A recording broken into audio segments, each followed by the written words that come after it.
दोस्तों नमस्कार, मैं धीरेन्द्र अवस्थी। पंजाब में पिछले 4-5 साल में जिस तरीके से गैंगस्टरों की सत्ता समानांतर स्थापित हो गई है, उससे पंजाब सरकार पर ये सवाल उठ रहे हैं कि आखिर लॉ एंड ऑर्डर को लेकर पंजाब सरकार की रणनीति क्या है। दोस्तों, जिस तरीके से गोलियां चलाई जा रही हैं, जिस तरीके से खुलेआम दिन दहाड़े फायरिंग हो रही है, जिस तरीके से लोगों की हत्याएं हो रही हैं, सवाल ये है कि सरकार और प्रशासन है कहां। अभी अमृतसर में एक सरपंच का जिस तरीके से मर्डर हुआ और उसके बाद जिस तरीके से हत्यारे वहां से भाग निकले, उसके बाद ये सवाल उठा कि क्या सरकार की तरफ से कोई अरेंजमेंट है भी या नहीं है।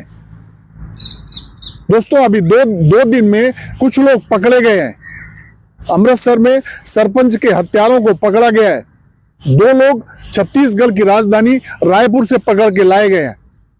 मोहाली में कबड्डी खिलाड़ी का मर्डर हुआ था, उसमें भी कुछ लोगों को पकड़ा गया है। लेकिन कल हुई कपूरथला में फायरिंग और लुधियाना में हुई फायरिंग के बाद फिर यह सवाल खड़ा हुआ है कि क्या ये कोई खानापूर्ति की जा रही है। क्या भगवंत मान की सरकार ये सिर्फ कागजी खानापूर्ति कर रही है। पंजाब के लोगों में बड़े कानून और व्यवस्था को लेकर बड़े गहरे सवाल हैं, लेकिन भगवंत मान की सरकार सिवाय सफाई देने के जमीन पर कुछ भी कंक्रीट करती नहीं नजर आ रही है। दोस्तों, सबसे बड़ा सवाल इस बात का है कि इन गैंगस्टरों को संरक्षण कौन दे रहा है। जिस तरीके से ये गैंगस्टर हत्याएं करते हैं, उसके बाद सोशल मीडिया में आके जिम्मेदारी लेते हैं, उसके बाद कुछ भी ढका छिपा नहीं रह जाता।